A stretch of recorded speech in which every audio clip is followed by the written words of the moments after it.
Hello, everyone, and welcome to our webinar, How to Build an ADU in the City of Sebastopol. We're going to give folks just a couple more minutes to join us, and then we're going to get kick-started with our content. But good morning, and thank you for being here.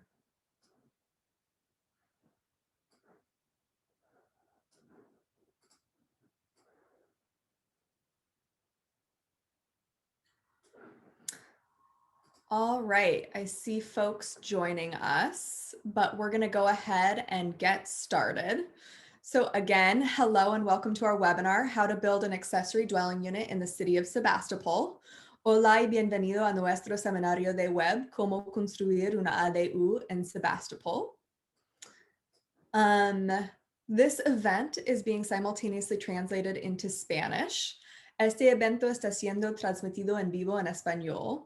To access that feature, click on the interpretation button at the bottom of your screen. Para acceder a este servicio, favor de oprimir el botón abajo de su pantalla y seleccionar el botón para español. We thank Claudia Mendoza, who is offering our audience live Spanish interpretation today. Le damos las gracias a Claudia Mendoza, quien nos brinda la interpretación al español esta tarde. I'm going to go ahead and let Claudia take the interpretation from here. And I want to let you all know that we invite the audience to submit a question using the Q&A function available at the bottom of your screen. Questions are going to be tackled at the end of the webinar. And in addition, we're going to be inviting you to answer various polls that we'll be launching over the course of the webinar. So get ready to interact with us throughout the next 90 minutes. Also, so that you know, this webinar is being recorded and will be made available on demand on our website by next week. And finally, as I mentioned at the beginning, this is a webinar focused on accessory dwelling units within the city limits of the City of Sebastopol. So even if your address, like mine, is Sebastopol, you might be just outside city limits and in unincorporated Sonoma County. If that's the case, if you live technically in unincorporated Sonoma County, then the jurisdiction and the rules that apply to your accessory dwelling unit project are subject to the rules and procedures of Permit Sonoma for the County of Sonoma. We actually already have a webinar just like this one with the planners and building division with Permit Sonoma available on demand on our website. So if you are someone in unincorporated Sonoma County, check that out. And just know that these rules we're going to be covering today with the planning and building divisions in the City of Sebastopol are applicable only to folks who have properties within the city limits of Sebastopol. With that, thank you so much for joining us. My name is Renee Schomp, and I'm the director of the Napa Sonoma ADU Center. I'm a lawyer by education and a nonprofit leader by trade. I'm a native of Sonoma County, and in fact, both my husband and I grew up in Sebastopol. I live in an above garage ADU myself, and I believe in a future where every person in Napa and Sonoma counties can afford to live and thrive here. I'm joined today by a lot of wonderful folks who I'll be introducing to you throughout the webinar. And I do want to say a special thanks to Amity, our admin support superwoman, who's taking care of all of the behind the scenes Zoom logistics for us today. So let's talk about our agenda for the day. We are going to be covering resources and guidance on planning, permitting, and building accessory dwelling units directly from the City of Sebastopol's planning and building divisions. To start, I'm going to share a bit about our nonprofit organization and some basics about ADUs. Then we're going to cut to our wonderful panelists from Sebastopol's planning and building divisions. And then at the end, we're going to have time for live audience Q&A with all of you, which we're really excited to engage with you on. Before I go any further, we want to ask you a question about your ADU goals. So this is our first poll of the day. We're going to pull it up and you can answer as many of these as is applicable to you. A lot of folks have short-term and long-term ADU goals. It might be rental income in the long term, but in the near term, housing for a family member. Go ahead, read through all of those options, click on the ones that are applicable to you, and then hit the submit button at the bottom. So again, some folks are interested in helping out the community, like housing a teacher, housing for someone with special needs. Some people are hoping to be able to afford to age in place, and so they're planning for retirement and building an ADU. Some are interested in the increased resale value of their property and building an ADU. Some want to house domestic help. There's a lot of different options. So click however many of those short and long terms are applicable to your ADU goals. And we'll share the results with you in a minute as we're still seeing folks answering that poll. And just so you all know, we have over 70 folks registered today. So far, there's about 35 of you with us here answering this poll. We really appreciate your engagement. We learn so much from hearing from folks live during these webinars.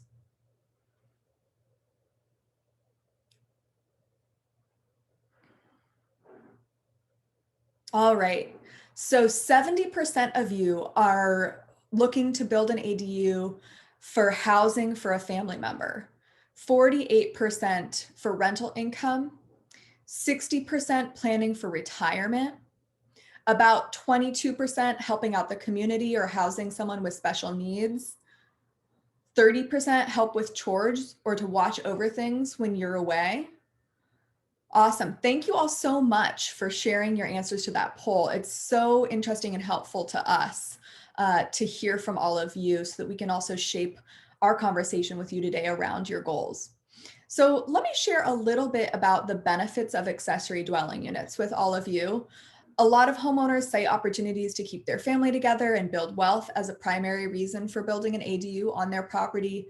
Some homeowners see ADUs as a source of rental income in the near term, like I said, and a chance to downsize and age in place in the long term.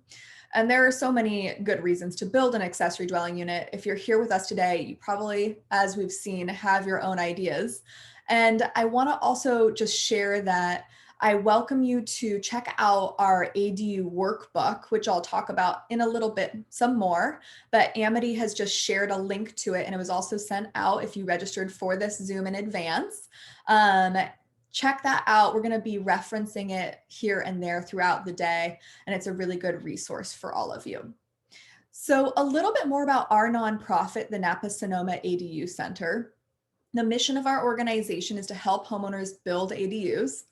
We're a fiscally sponsored project of Napa Valley Community Foundation with support from Community Foundation Sonoma County. And we just formally launched with my hire this past April. We've hit the ground running and we have so much more that we're excited to do. We collaborate with local jurisdictions like the city of Sebastopol and the other 15 jurisdictions across Napa and Sonoma counties. We also collaborate with other nonprofits and the private sector with a goal of increasing housing affordability in our community. And we're here to help you get kickstarted on your accessory dwelling unit project, regardless of what your goals for building an ADU are, or the type of ADU or junior ADU that you want to build. With that, we want to hear a little bit more from you. So we're going to pull up another poll and we want to hear, what ADU work are you most looking forward to on an ADU project? So are you interested in designing the floor plan? That's something that people can get pretty excited about. It's definitely a unique experience when planning for a small space. You can select as many of these options as you want. Some folks are excited about selecting the finishing materials like the flooring, the lighting, siding, and fixtures. Some are excited about planning green or eco-friendly building elements. Others are more interested in the landscaping around the accessory dwelling unit. Others about interior decor.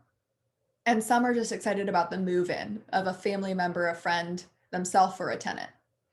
So go ahead and select as many of those options as are applicable to you and what you look forward to on an ADU project.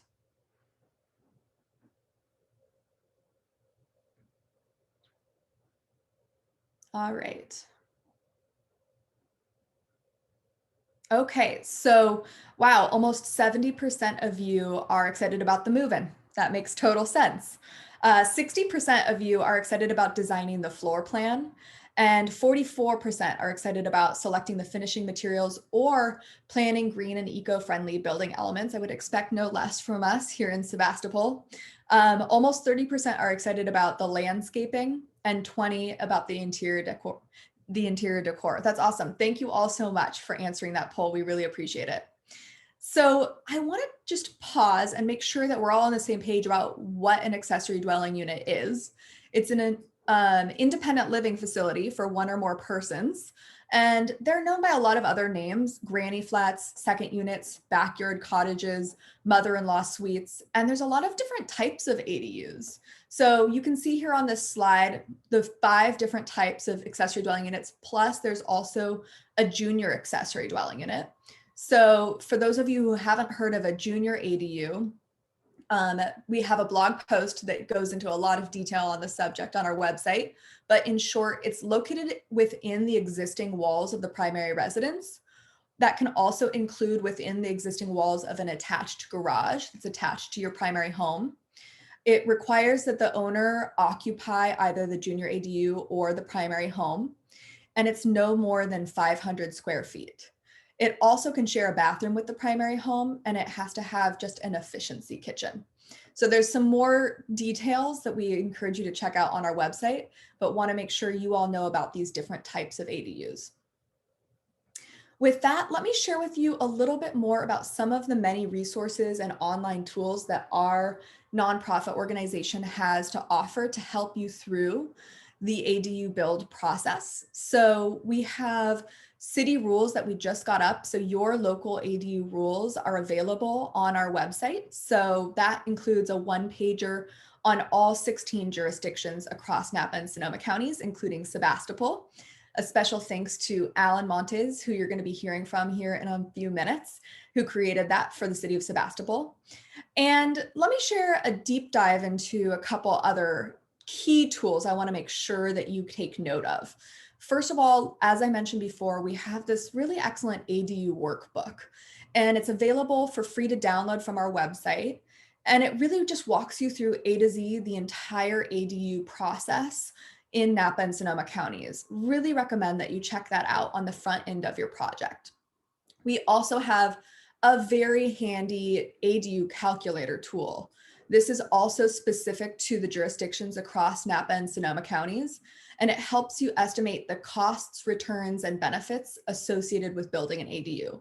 So definitely take a moment to get acquainted with that ADU calculator tool. It's really helpful on the very front end of planning. A lot of us can be surprised by the cost of an ADU. It's really good to know upfront what is the cost. And then I also just want to note, and I'll share with you later, a link to a webinar that we just had in January focused on how to finance your ADU. And then a final key tool to check out, our address lookup tool. This helps you identify if you can build an ADU on your property. Thanks to the new state laws that came out, actually not so new now, in January 2020, many of us are eligible to build both an ADU and a junior ADU on our property. So it's really good to check that out on the front end as well. All right, a little bit more about the services that we provide in addition to those tools that we have. So first of all, you can reach out to us anytime with your ADU questions, and we provide high-level technical assistance and problem-solving support to you on your ADU project. We have liaisons like the folks you're going to meet today at the planning and building divisions at the 16 jurisdictions across Napa and Sonoma counties. So we also work with them to make sure that we get you the most accurate information. And then I highly recommend that you check out our free ADU feasibility consultations. So these are a really wonderful way for you to get customized one-on-one support from us. We send out our ADU expert to do a site visit for an hour on your parcel, socially distanced, outdoors, very safe with masks. You can also do a virtual visit if you prefer. And we really recommend this. It's a great way to get started and understand what the next steps are that we recommend, cost drivers that we identify, the type of ADU we recommend based on your goals. It's a really good kickstart to your project. Okay, a little bit about the ADU process overall before we get into the weeds a little more. So we're going to get into the nitty-gritty of the process with Sebastopol's planning and building divisions. But to just give you a little perspective, that means we're doing a deep dive specifically into the permitting and construction stages that you see here of the ADU process. So those are the stages that come after pre-development, which is our feasibility consultations, for example, and then the design development stages. It's really good to understand these third and fourth permitting and construction stages up front, as it's going to inform your thinking during the first two stages of the ADU process. And that's why we do these webinars with our local jurisdictions as we're doing today. So also just keep in mind that building an ADU contains all the same complexities of building an entire home, right? It's just smaller than most houses. So unless you're converting already habitable space, like a part of your primary home, your ADU build is going to entail constructing a foundation, exterior and interior walls, a kitchen, a bathroom, and the plumbing, electrical, and all that other good stuff that comes along with that. Unless you're doing your ADU build as an owner builder, your professional team, like your designer, architect, general contractor, and others, should do a lot of the heavy lifting when it comes to the nitty-gritty details that we're about to dive into with the city. But it's really important that you understand these details going into the project to make sure you're engaging with your professional team as an empowered and knowledgeable consumer. If you want to learn more about this process, again, check out our ADU workbook, and we have a lot of specifics that dive deeper into it in that workbook. Okay, before we go into our next stage, we want to hear from all of you one more time. So tell us about your ADU concerns. So what is making you anxious about building an accessory dwelling unit? It's inevitable that many of us have more than one concern. You can click as many as you want here. Are you worried about the cost, the difficulty of permit approval, the difficulty of construction management, privacy in having an ADU on your property, site constraints, the challenges of renting and managing an ADU, potential conflict with your neighbors, or scrutiny from the planning and permitting department? So go ahead, click as many of those boxes as are applicable to you. And it's really helpful for us to hear about your concerns so that we can seek to get you the information to help to allay some of those concerns, and also to be realistic about where some of them are, legitimate to think about, and so that you can plan to make it so that you have a good solution to move forward on your project. All right, wow. So 90% of you are concerned about cost. That is common. We hear that from a lot of folks, and it makes total sense. It's not cheap to build an ADU. There are a lot of ways that we can help you get good information about how to make it less expensive, but it's good to be realistic about cost upfront. 62% difficulty of permit approval. I hope that after you hear from Alan and the team here today, you might be a little less concerned about that. But it is an involved process, especially for those of us who haven't gone through something like that before. And then similarly, 62% scrutiny from planning and permitting department. That makes sense. And we're going to talk to you about all of that as well. 33% are worried about conflict with neighbors. That makes total sense. So that thanks to those state laws that went into effect a year ago, now all ADU permit applications are based on ministerial approval by the planning and permitting department. And they have to turn around their answer to your submission within 60 days. What ministerial approval means is that there's not going to be any public notice to your neighbors or anything like that. With that in mind, we do encourage you to talk to your neighbors up front and let them know that it's going to be happening, as that can often smooth the way. But you know your neighbors best, and you know the best way to approach that. And we have a little bit of information on that subject in our ADU workbook. Okay, you all have heard enough from me. Now I want to hand it over to Alan Montes, the Associate Planner with the City of Sebastopol. And Alan's going to walk us through some of the ADU rules and planning processes specific, again, to folks who have properties within the city limits of Sebastopol. If you're outside the city limits, that's going to be within the ADU rules and processes of the county, unincorporated county, and that's Permit Sonoma. And like I mentioned earlier, we have a recorded on-demand webinar with Permit Sonoma available on our website for you to view if that is the case for you. With that, Alan, if you want to turn on your video and unmute yourself and join us, I'm going to let you take it from here. All right, thank you, Renee, for all the work you've done in the introduction. And hello, everyone, thank you for joining us. So to kind of start off, I would like to kind of just introduce the planning department. So we're a relatively small department consisting of 3 people: the planning director, Carrie Swanstrom, our senior administrative assistant, Rebecca Mansour, and myself, Alan Montes, the associate planner.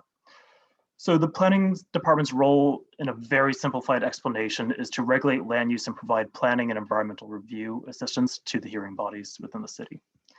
So next, I'd like to talk about how to contact us. As our offices have been closed since the start of the pandemic, the best way to contact us is by email and phone, which should be on the next slide. Our contact information is also available on the city website, and is also available on the city website. Sorry, it looks like the slide is not moving, or could just be my screen. Okay, so here's our contact information if you'd like to reach out to me after this webinar for any questions. All right, the next slide, ADUs increasing in popularity. So over the last couple of years, changes to state law have progressively made it easier to build accessory dwelling units in California, as they're recognized as a creative opportunity to support the growing housing needs across the state. With these changes, Sebastopol has experienced a steady upward trend in accessory dwelling unit construction. Since 2017, which is when the state laws initially went into effect, the number of accessory dwelling units within the city have almost doubled, from approximately 4 a year on average to about 9 a year. All right, regarding the new state laws, so some of the highlights from the new regulations that came down from the state was that there are setback reductions, reduced parking standards, as well as limitations on impact fees and utility connection fees. All right. So Sebastopol ADU rules and development standards. With the new state laws, sorry, on the next slide, with the new state laws, Sebastopol's accessory dwelling unit ordinance was revised in 2020 to comply with these new state laws. And next, I would like to kind of touch on some of the specific regulations for an accessory dwelling unit. And I'll wait, there we go. So to start off with, I'd like to kind of touch on setbacks, which is the distance between the property line and a structure. So regarding single-story and new construction ADUs, they're required to have a 4-foot setback for a new single-story accessory dwelling unit. So this is off from your side and rear yard.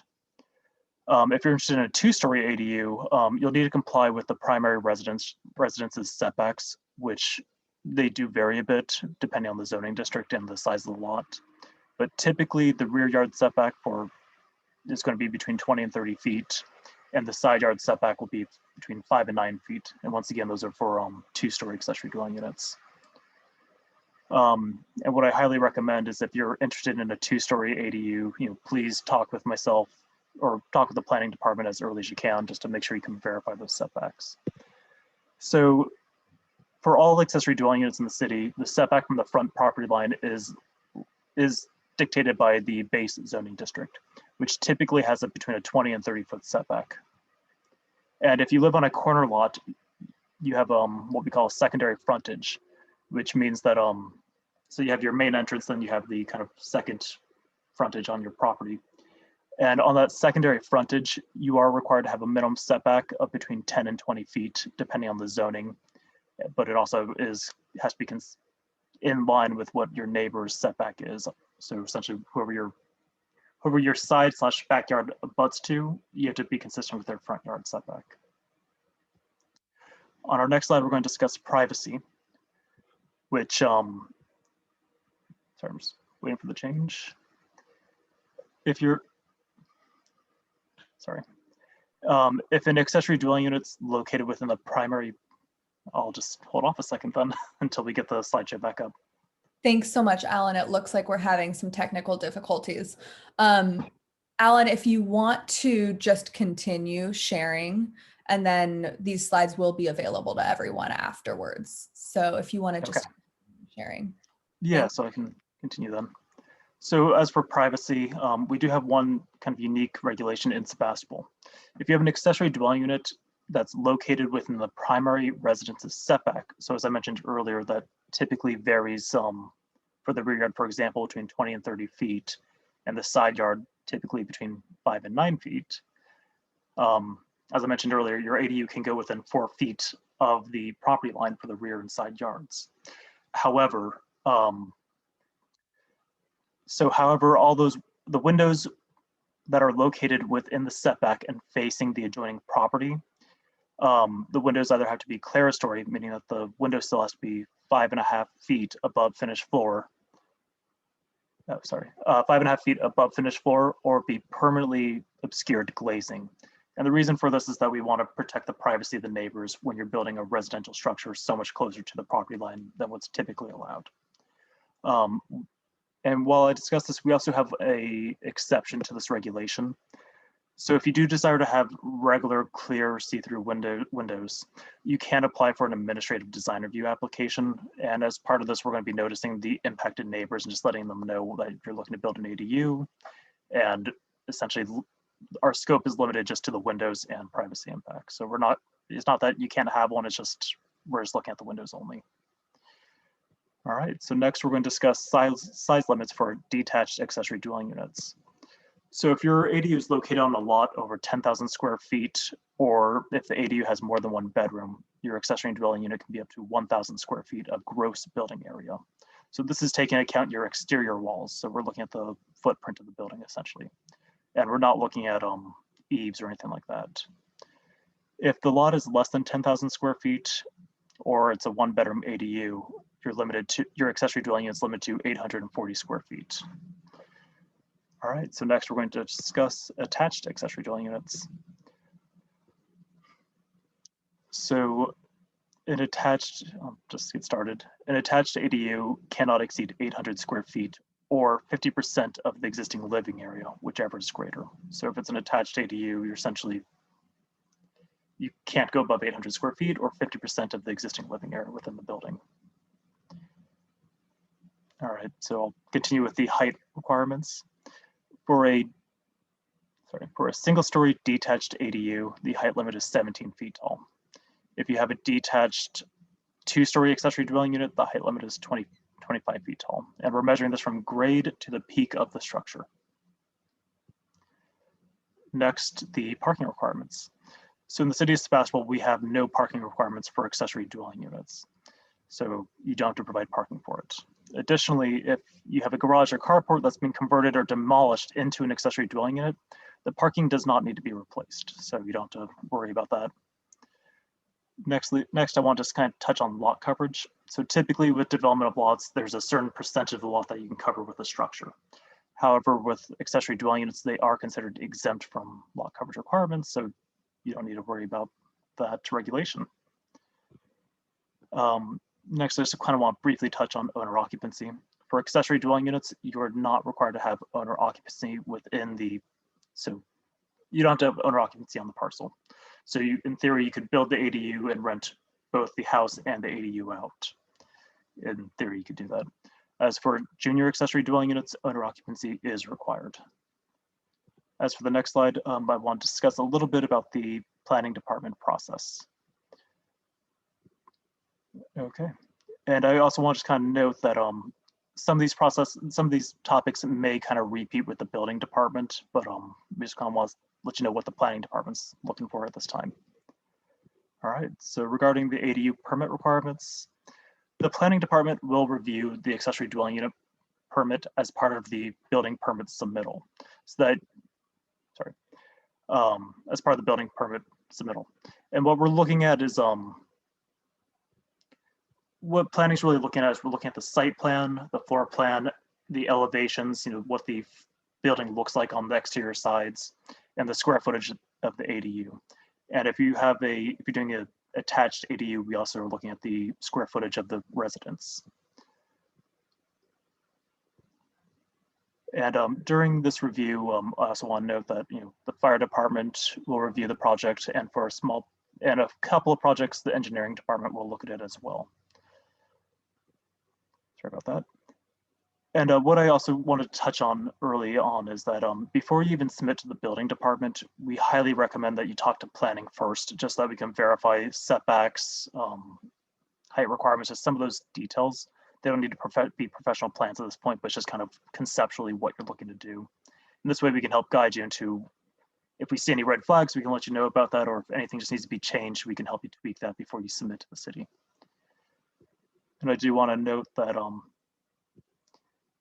under state law, the ADU permit applications that are full and complete must be approved or denied within 60 days. And it's a ministerial process. So once again, we're not necessarily taking these to public hearings for the review of the ADU itself. It's just, do you comply or do you not comply? So next I want to talk about the permitting fees. So as part of an ADU, there are impact fees if the accessory dwelling unit is over 750 square feet. Which we're really looking at parks and traffic impact fees. If your accessory dwelling unit is less than 750 square feet, these impact fees are considered waived, which on the next slide, you'll see that roughly what that equates to in terms of cost. I also want to touch on, there are typically school fees associated with new construction, and that you need to contact the school district to assess those. And lastly, there are planning and building plan check fees that are associated with it. So on our next slide, we're going to discuss a little bit about the sample fees. So as I mentioned earlier, if you have an ADU that's less than 750 square feet or less, you're looking at approximately $5,000 in permitting fees. This number does vary a little bit depending on what you're proposing, but on average, that's what we're seeing. And if your ADU is over 750 square feet, you're looking at something closer to $11,000. And a noticeable chunk of that is coming from those impact fees. And these fees are not including the school fees. All right, so moving forward. So, the city is regularly working with Napa Sonoma ADU Center to help develop resources and streamlining tools and providing up-to-date information to Napa Sonoma ADU, and they're offering the support to the property owners. So with that, I'm going to hand this back over to Renee. Awesome. Thank you so much, Alan. That was such a helpful overview.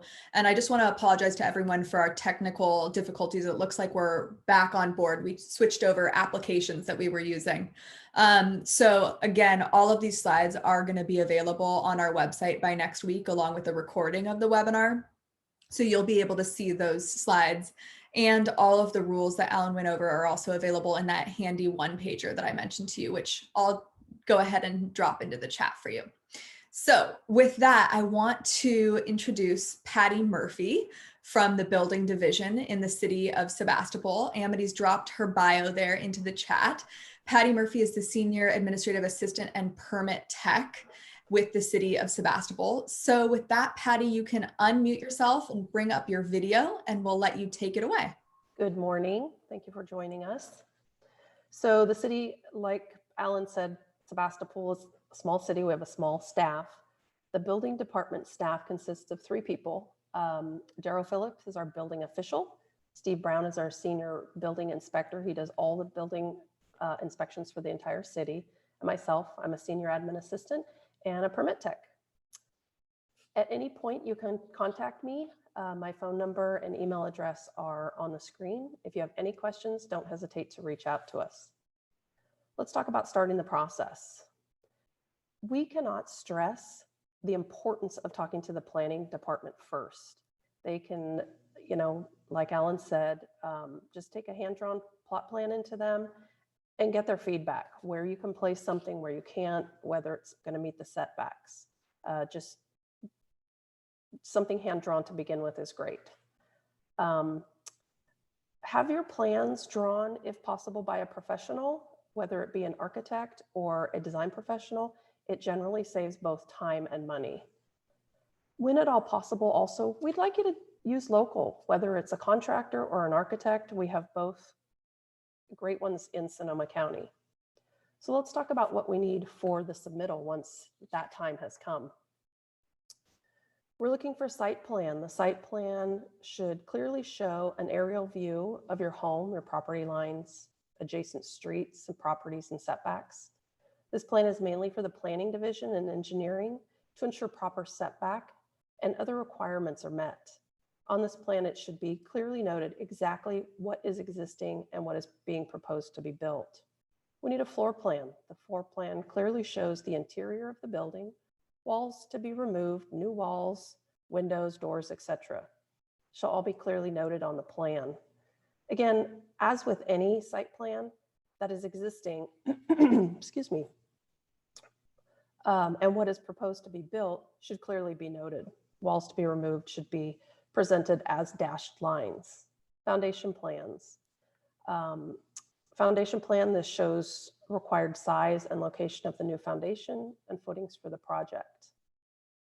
Roof framing. Roof framing clearly indicates the size of the roof rafters, ceiling joists, typically slope roof, roofing materials, those types. Excuse me, floor framing, excuse me. The plans should clearly indicate the size of the floor framing, members, floor joists, girders, subfloor size are customary called out on the plans. Cross sections of our drawings that show the building frame. This is usually done as a cutaway view, clearly illustrating all ceiling heights, wall construction, roof pitch, insulation values, locations, what locations are and shown on the drawing. Exterior elevations, so we can see what you're working on. These drawings should show a side view of the building. Typically, these drawings show the doors, windows, chimneys, etc., to achieve a conceptual feeling of the project.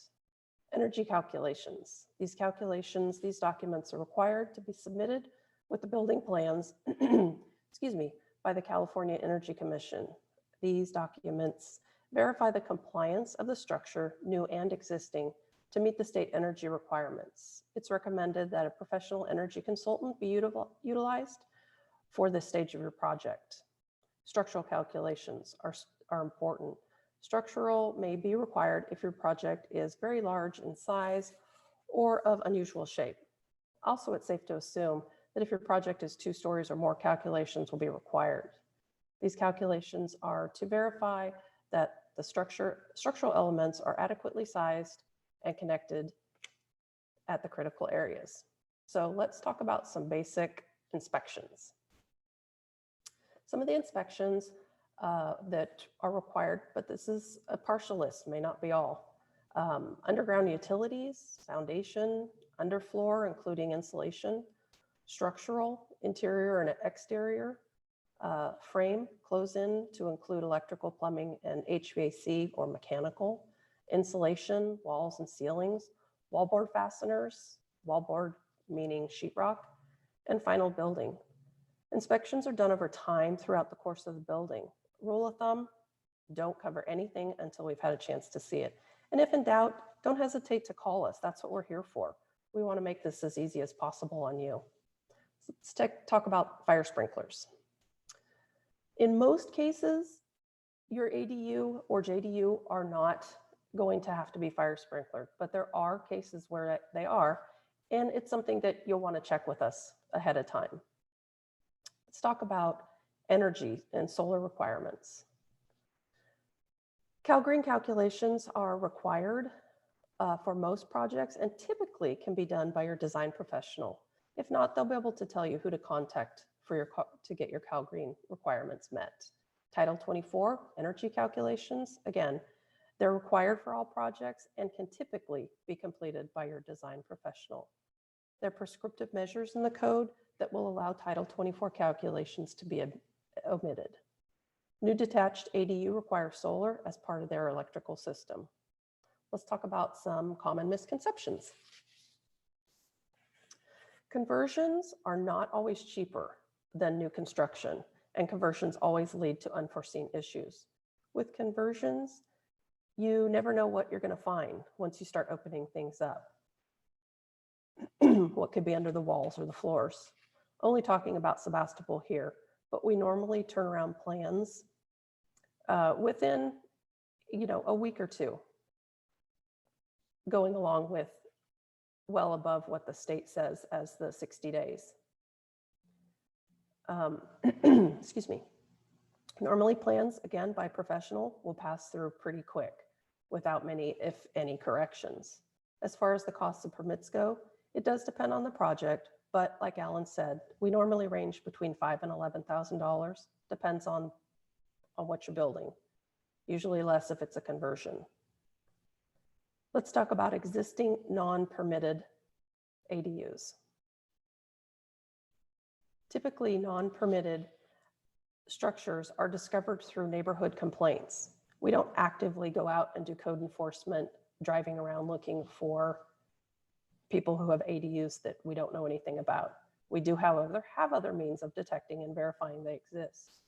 If you have an existing non-permitted ADU and you want to legalize it, provide us with a set of plans, as we described earlier, and we can do an after-the-fact permit to legalize.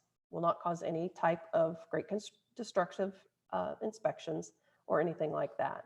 And we'll inspect for safety issues only. Legalizing is not a difficult process at all, and we want to help you through it. So don't hesitate to call and talk to us about questions. Renee, with that, I'll send it back to you. Wonderful. That was terrific, Patty. Thank you so much for walking us through those You're details. welcome. It's such an opaque process for so many of us. So seeing the face and the name, knowing who's there in the office, it's so, so helpful. So thank you so much. Thank you. All right, so Patty is going to join us again for our live audience Q&A here in just a minute. But first, I want to talk to you about a few other key ADU resources that our nonprofit has to offer. I really recommend that you go check out the recorded webinars that we have available on our website. I've already shared into the chat there the recorded on-demand webinar we have for folks in unincorporated Sonoma County. And then Amity has just shared a link to all of our future webinars and all of our past on-demand recorded webinars. So if you go to that website that Amity just dropped in, you can scroll to the bottom of the page and find a couple key webinars that definitely complement this one that we're seeing today. As you can see from hearing from Alan and Patty, you can't fit in all the ADU questions into one single webinar. This one focuses specifically on the planning, permitting, and building processes with the city of Sebastopol and those local ADU rules. But we also have a really helpful webinar called ADUs 101. That's a really great primer. That one was followed up with building ADUs in Napa and Sonoma counties. Another really great on-demand webinar. We talk about more detail of the ADU process, when you should expect your professional team to be taking care of pieces of this process for you, cost drivers on ADU projects and how you can resolve them, and a bunch of other things.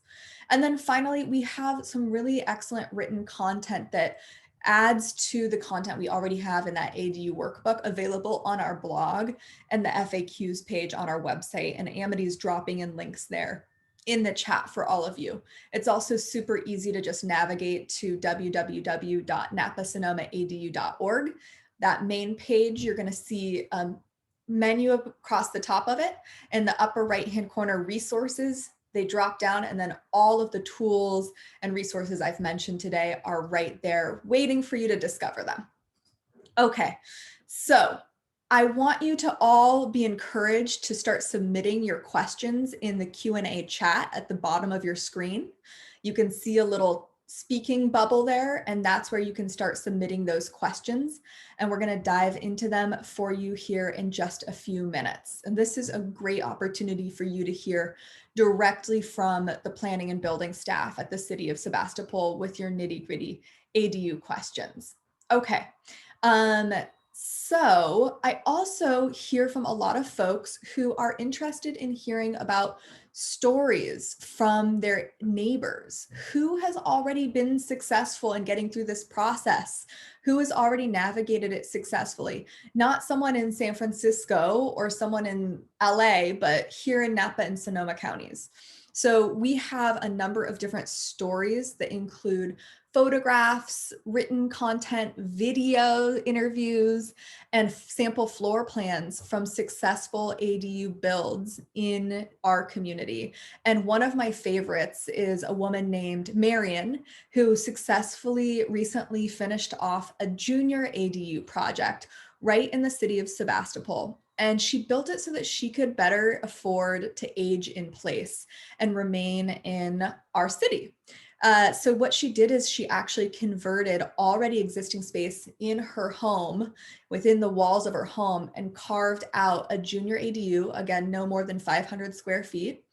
And that is where she's able to now happily reside and age in place and remain in her community into her retirement. So there's a really excellent video with Marion you can check out on our website, as well as stories about detached accessory dwelling units that have been successfully built in our community, all kinds of different types of ADU projects there.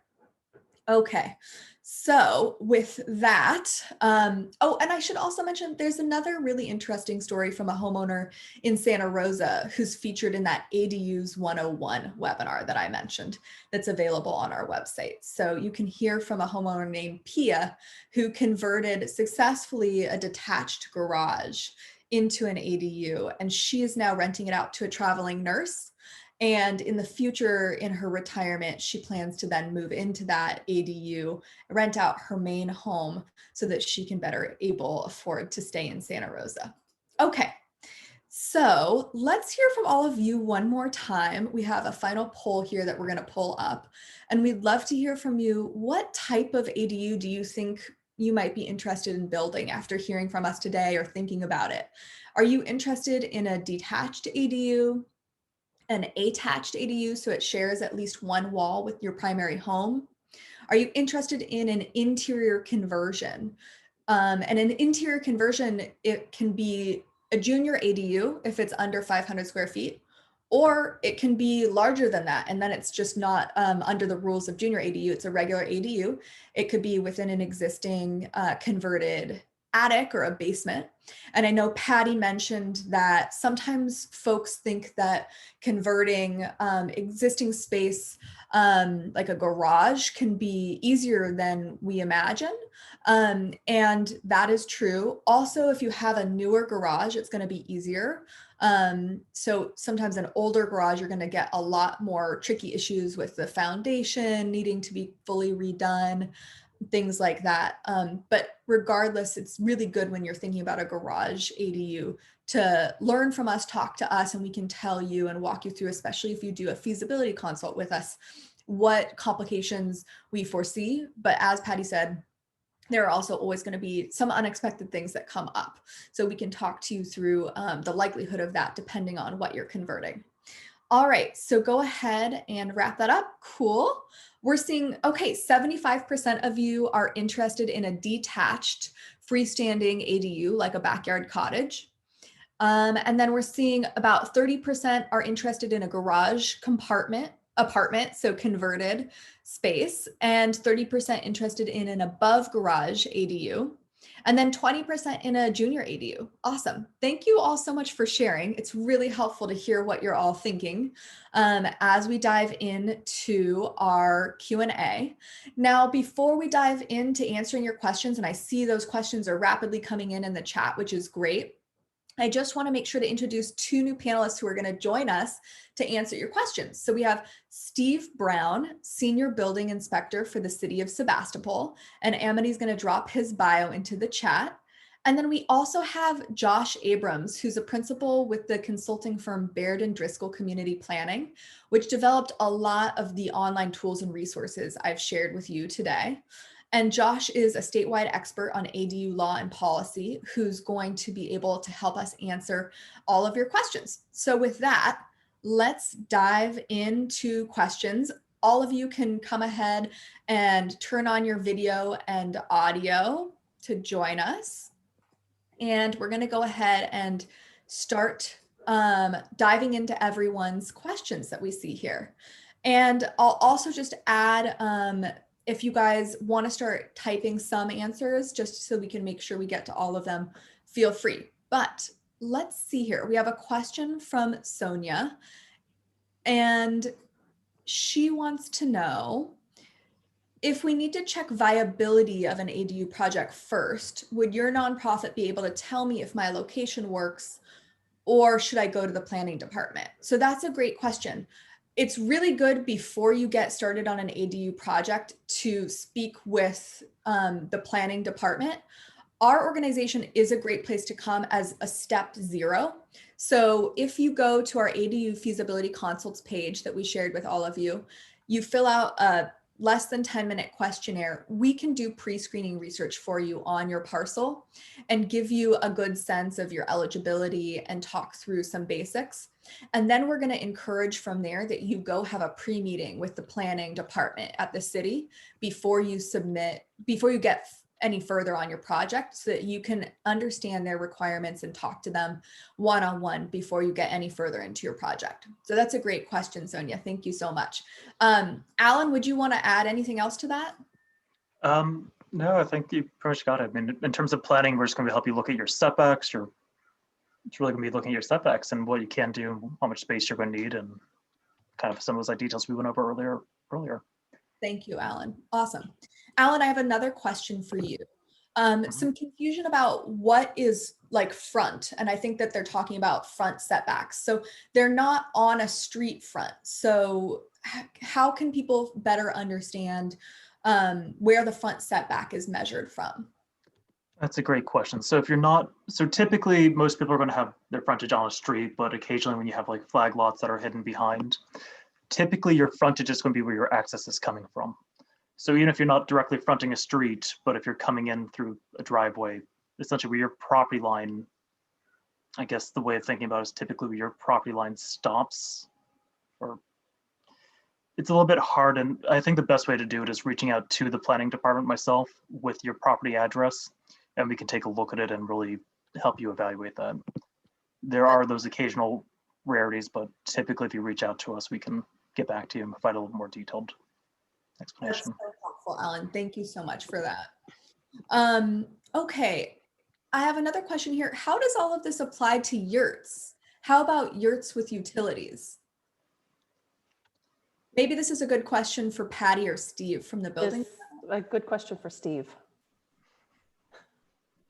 Yeah, yurts are a little bit different, I guess. Excuse me, in that they don't typically conform to the same structural requirements as other buildings. If we can get structural needs met on a yurt, it could certainly be used. We do have some in the county that I know of. I'm not sure of any in Sebastopol, but I know in the Sonoma County, we do have some that are being lived in and have been approved. A little bit more difficult process, I guess, from start to finish, but certainly possible. Wonderful. Thank you for that, Steve. Okay, we have a question about permit fees. So this is for you, Alan. We're seniors and we're exempt from certain school fees. Would our ADU also be exempt? And I'm assuming she means from fees. So actually, I'm going to throw this over to the building department. Planning has a pretty limited role with the fees. Perfect, thanks. So they're not exempt from fees. And I think, was the question actually about school fees or permit fees? I think it would be helpful to just answer both. Okay. Are schools exempt from either? So school fees, they'd have to specifically contact the school district and go to the main district offices and check with them. And they're not exempt from building fees. Our fees are fairly low to begin with. So unfortunately, no. That's really helpful. Thank you, Patty. And my understanding is that school fees aren't super exorbitant. Do you have? Correct. It's like, last time I remember it was like $2.12 maybe a square foot. Yeah. Something around that. Don't quote me. Can I add on? This is Please, Josh. please, please. Generally, there's a little bit of debate, but generally, if most districts interpret it that if it's under 500 square feet, they won't charge fees, or they're not allowed to charge fees.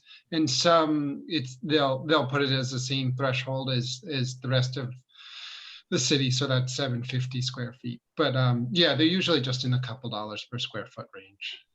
Great. Thank you for that, Josh.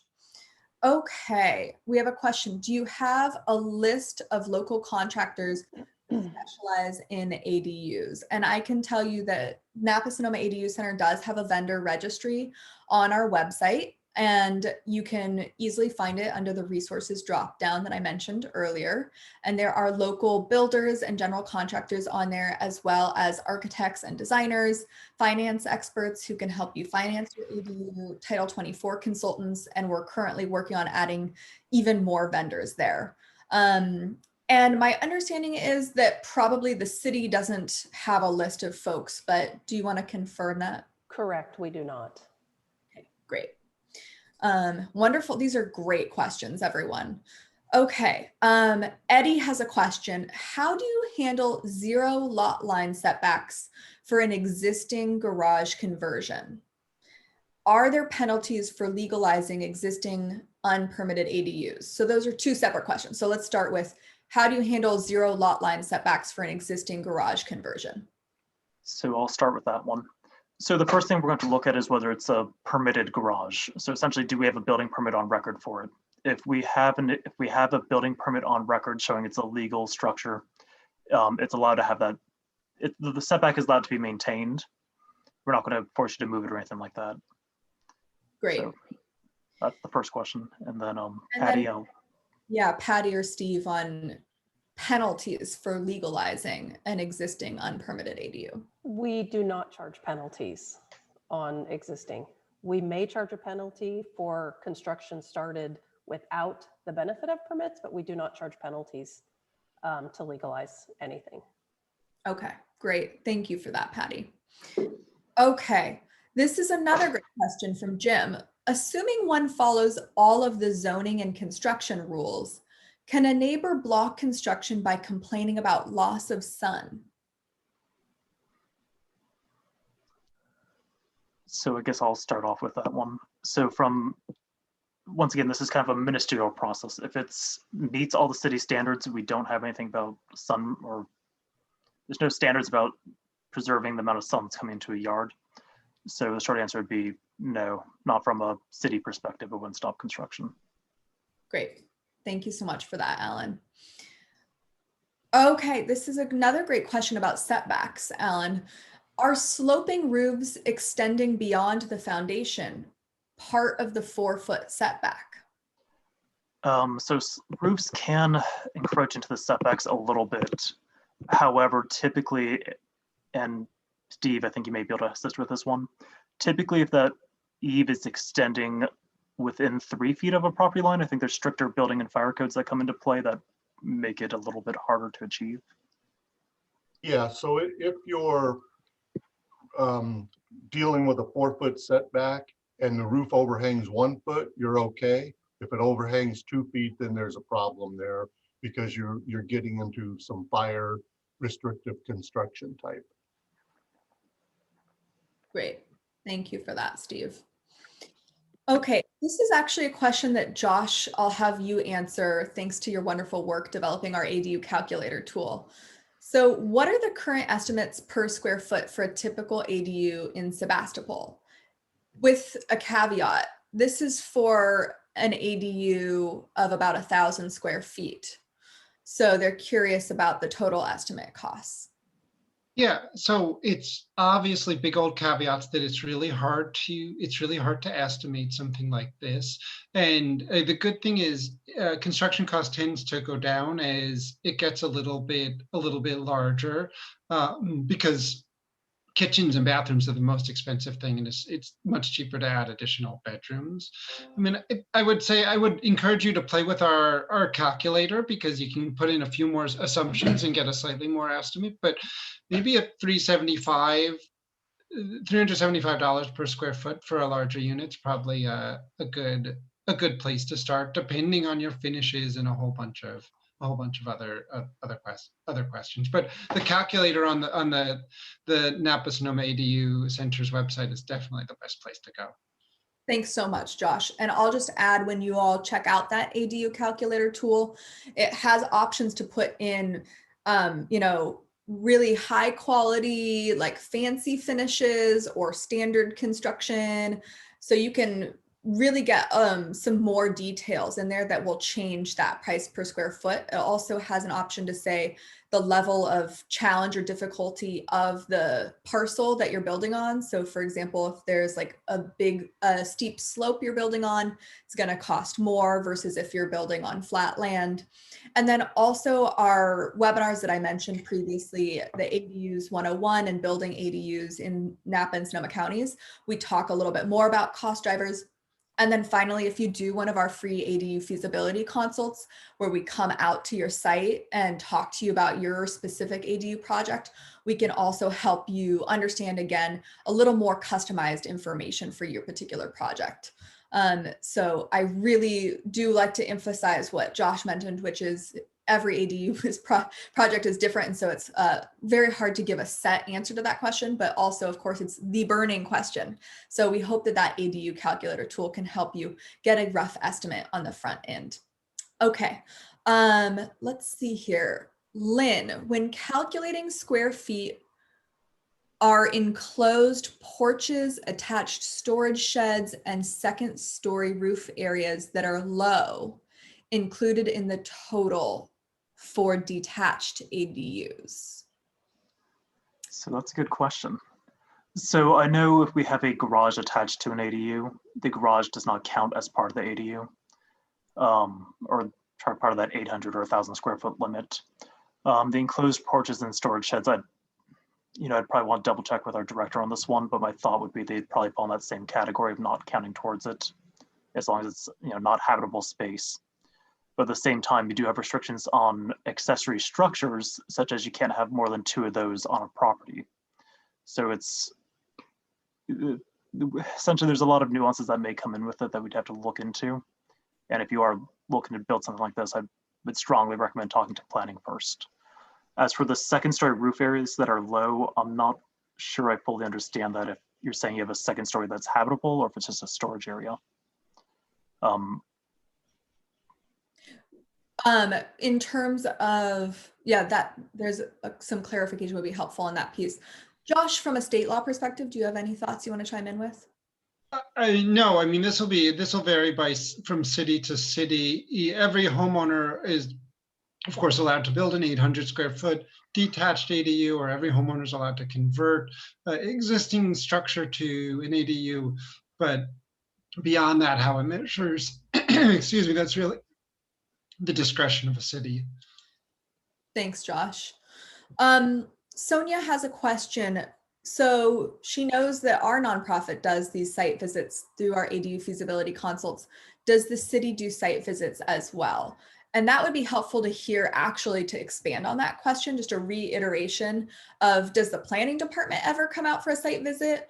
Or is the only times the city's coming out when the building department is doing inspections throughout the course of the build? Can you guys share, because it's different in every city? Okay.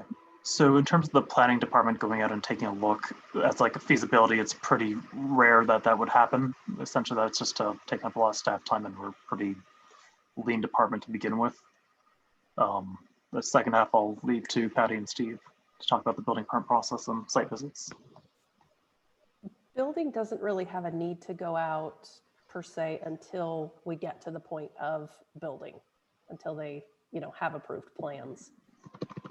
That's really helpful, Patty. And what I'll also share is, thankfully, we have the privilege as an organization to get to work closely with Alan and Patty and Steve and everyone at the City of Sebastopol. And so when we do our ADU feasibility consultations, we've already been in communication with them about what the rules are. And so we really do our best to make sure that all the information we share with you is going to be accurate to the local city. And then again, we recommend that you have that meeting with the planning department on the front end coming out of that feasibility consult, so that any more details can be worked out with them before you submit your permit application. Okay. Joan has a question. Is there a charge for initially reaching out to the planning department or for the ADU feasibility service? And the answer I'm going to just say is no, there's no charge for our nonprofits consult. And Alan, I hope I'm speaking accurately for you that there's no charge for the planning department to like ask them questions. Is that correct? Typically, we like to, give the free exchanges for about 15 or 30 minutes in terms of each interaction, just to try to preserve staff time. If it really is a lot of back and forth, back and forth, back and forth, we may have a kind of a zoning determination fee associated with it. But typically it's, I haven't charged that for any of these. We typically get it hammered out pretty quickly. That's great. And also for folks, as we mentioned before, you can reach out to our organization through our Contact Us page, which we'll share with you in a little bit. And if you have specific questions about city rules for Sebastopol, you can ask us and we can get you front end information on that as well for free. Okay, let's see here. Someone else asked about architects we recommend. Again, check out our vendor registry page. Okay, let's see here. There's a question about using ADUs for Airbnbs. What are the rules in Sebastopol for that? Can anyone from the city address that question? Yeah, I can touch on that. So currently, if you build a new ADU, you cannot use it for a Airbnb or short-term rental. If it was built prior to, I'm trying to pull it up right now, I think it's prior to like June 2018, it could potentially be done, but at the same time, it depends on how that Airbnb is going to be set up, whether it's hosted or non-hosted, because the city currently has a moratorium on non-hosted Airbnbs. Okay, thank you for that, Alan. And what if it's being rented for more than 30 days? Is that allowed? So if it's a long-term rental, that's allowed. Great. Essentially, we want to preserve housing stock for people who live in the city. Cities Excellent. don't care about where it's advertised. If it's advertised on Airbnb, Craigslist, or through your friends, cities care about how long the listing is for. Correct. That's really helpful nuance there, Josh. Thank you. Okay, great. Daryl wants to know about whether an ADU can be sold separately from the existing house. So I'll touch on, I'm not familiar with Assembly Bill 587, so I need to look into that. It's currently my understanding that under the current rules, you cannot sell it separately from the main house. Yeah, with the exception of there's an exemption for nonprofits. So talk to us if you're representing Habitat or something. We'd love to talk more, but generally no. Thank you for that, both of you. Okay, let's see here. Please cover the setbacks on a flag lot. Specifically, how is it determined? So with that one, I would say it's really a case-by-case scenario. And if you are interested in this, I'd recommend reaching out to myself with an email and we can take a look at the, please include the address so we can take a look at it. Typically, it's going to be, so typically with a flag lot, you have like a long 10-foot driveway or something like that. And then you get into the actual flag portion of the lot. And typically it's going to be where the pole meets the flag, that's where the front setback is going to be. And then, but we can dive more into that specifically on an individual basis. So please reach out to me via email and we'll reach out to you. Thank you, Alan. Okay, Jerry wants to know, do you have an idea of what utility connection fees might run? I assume that is not in the $5,000 fee that you mentioned. Correct, it is not. Water and sewer, they will connect to the existing water and sewer. They were asking about PG&E fees, is that correct? Did I see that question in here somewhere? Utility connection fees. Yeah, that's not included in the 5,000. And do you have thoughts on how much they might run? I don't know how the utilities, the utilities can be separated from their house and have their own meter from the main house, but it doesn't have to have its own meter. That's really helpful. Okay, let's see here. This is a great question from Sonia. Can you speak about the difference between a new stick build and a modular or prefab build? The permit process and cost differences. So those are two separate pieces. So let's talk about cost differences between stick build and prefab first. Josh, do you want to speak to that? Sure. I was just writing a note to myself that Renee, I think we should look into connection costs a little more, because I don't actually know the answer totally, and I think people would want to know what are the costs associated with PG&E and stuff like that. So let's put that on our homework list. And I didn't get to write the note, so hopefully between us we'll remember that. We're working on getting some more details for folks on that, and we do cover it briefly in our building ADUs 101 webinar. I'm sorry, our building ADUs in Napa and Sonoma counties webinar, but I'm not remembering the exact numbers, so I don't want to share them right now. So stay tuned, yeah. we are going to have some more information getting into the nitty gritty, and it does vary. So great. So the cost comparing modular versus stick built, it's a little bit complicated. So there's one world of modular or manufactured homes, which is kind of like a single wide trailer. And those are less expensive. But I'm not going to talk about those, because most people, when they ask, they mean kind of the high quality modular. There's some advantages of the manufactured traditional mobile homes, that they're a lot cheaper, but they also don't hold their value. There's some limits to them too. But there's a number of modular or prefab providers that build really high quality, up to the same quality as stick built, and you'll usually get the same increase in value for their home. It's just assembled off-site, but it uses usually most of the same technology. So I'm going to talk about those prefab homes. There's not a huge difference in cost. Maybe they'll be 10% cheaper. It depends on your lot. If they can truck it in, you might save a little bit, but there's not, most places you don't see a lot in savings. There's some things like the delivery cost adds, and then there's sales tax on prefab homes. So that kind of pushes up. You'll also need to do some site work, the foundation, other things like that. If you're lucky, you could save 10 or 20%. If you're not lucky, they'll be the same, or you might even pay a little more if it's real hard to deliver it onto the site. I mean, so there's reasons to do it, which are, it's simpler, it's less hassle, it can be faster, you don't need to worry about it. There's disadvantages, you don't get as many choices, but cost savings, maybe a little bit, but not a lot. That's really helpful. Thanks for that, Josh. And also, if you want to go to our ADU calculator tool, we also have a separate button that you can click for estimating a rough cost for a prefab. But of course, it really depends on the type of prefab, as Josh mentioned. And then what about for the permit process?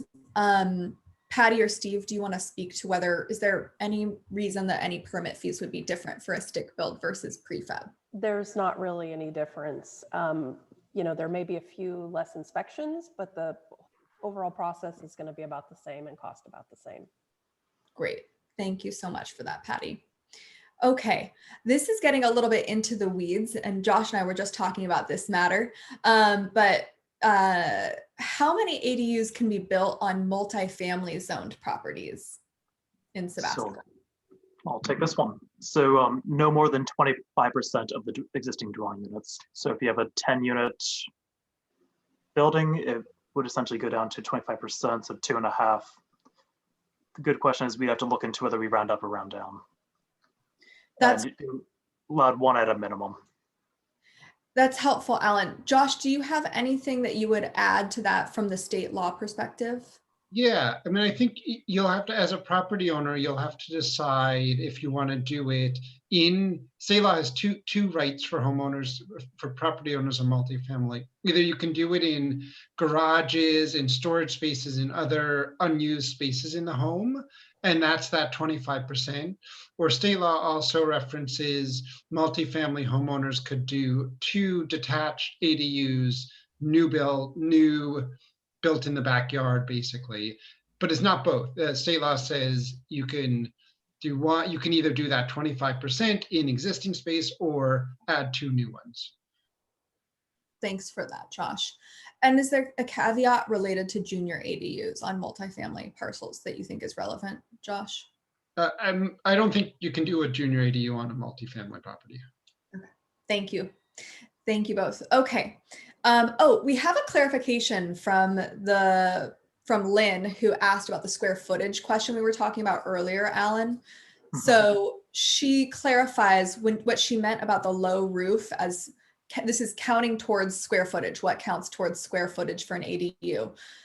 Low roof as a living area in a sloped attic. So that there's might be a couple pieces you might want to address with that. Yeah, so I believe from planning, we would be counting once again, kind of like gross area for that habitable upstairs portion of it. So we would be counting that as part of the total square footage. Is there any rule about the height of a roof, like what the height of a ceiling has to be in a habitable unit?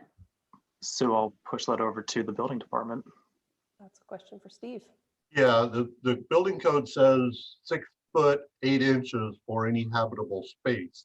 But in a case like this where the roof slopes down, we would consider anything that has a roof or a roof height there of 6 feet or more as livable space. What about if the roof like slopes down on the very edges and it's lower than 6 feet? Is that allowed? Well, it's not considered habitable space. Of course, it's allowed because you have to have the roof up there somehow, but that area that's 6 feet and lower outside edges would not be counted as habitable space. Then does that mean it wouldn't be counted towards the total square footage of the ADU, or would it? For us, we would not count it as total square footage. We would only count the section that has 6 foot headroom or more as livable space. And so that would be space for the ADU. That's really helpful. Thank you for that, Steve. Okay, Jean wants to know about the size limitation for accessory dwelling units in Sebastopol. Alan, can you remind us what the maximum square footage for an ADU is in Sebastopol?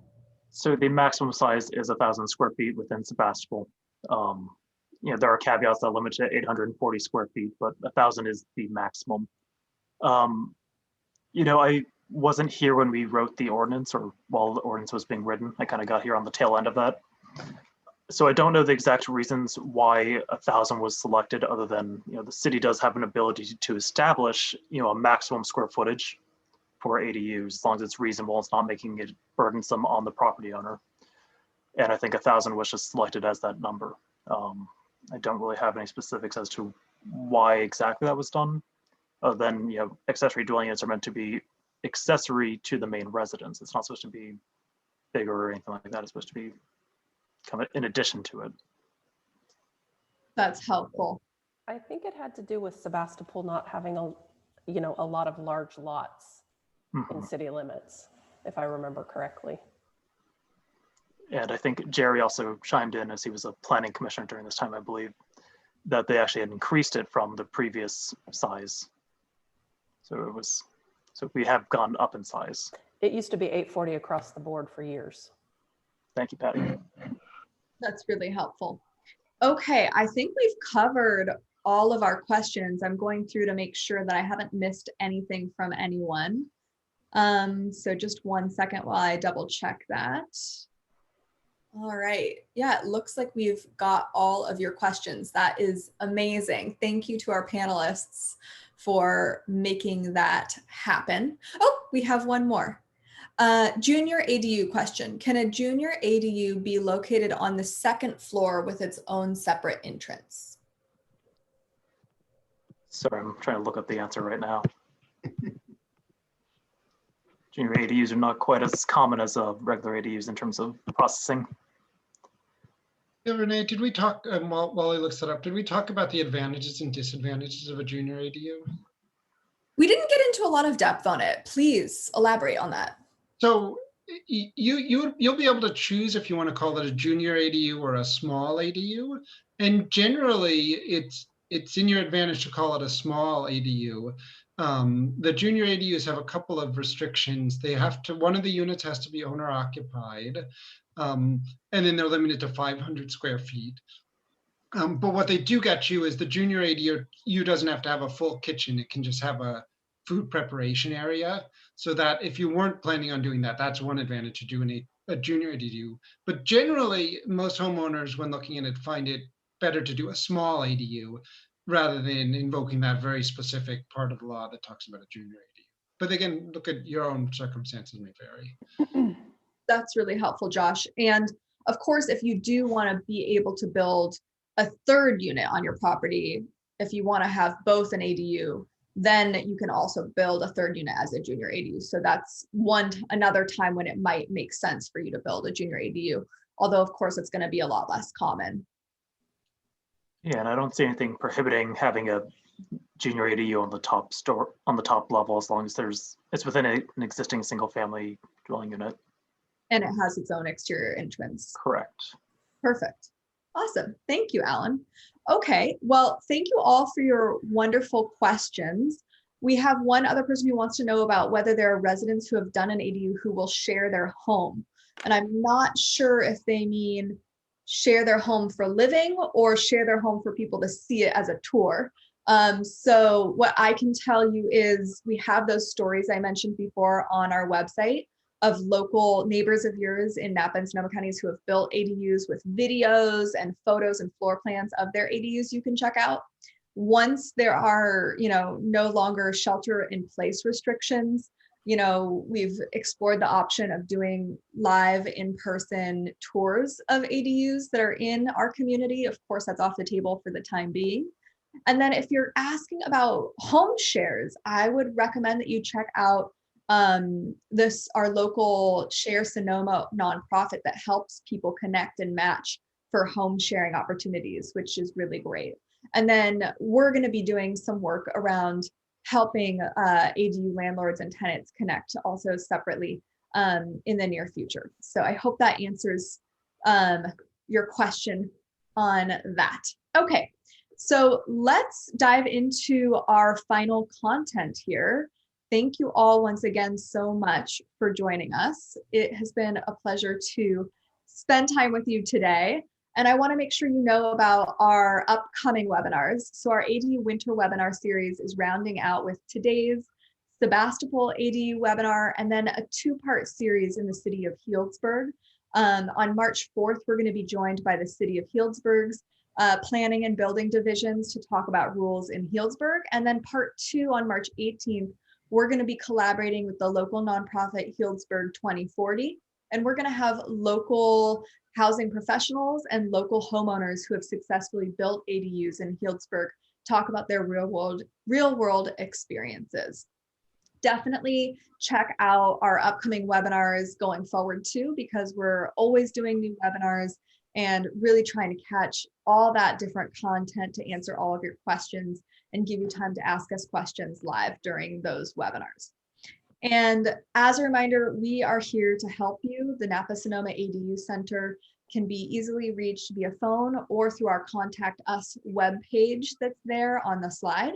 So please reach out with any questions that you have coming out of today, and we will be happy to help you do one of those ADU feasibility consultations or anything else to get you kickstarted on your ADU project.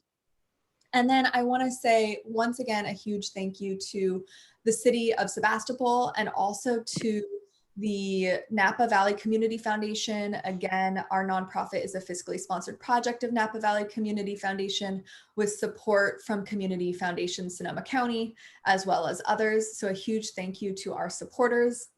And finally, thanks again to all of our wonderful panelists today, to all of you who joined us, took time out of your day to join us on this webinar today. Like I mentioned, we're going to be posting a recording of this webinar on our website by next week. So check that out, share it with anyone who you think would like to see it, who couldn't join us in person or in real time today.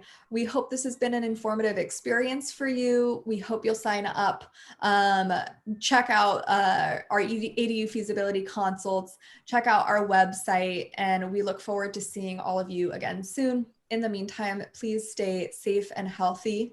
And there's going to be an anonymous survey that pops up at the end of this webinar. So please fill out that feedback survey as we're constantly working to improve our services and information. Thank you all once again, and have a wonderful rest of your day. Thank you, Renee. Thank you, Renee. Thank you, everyone.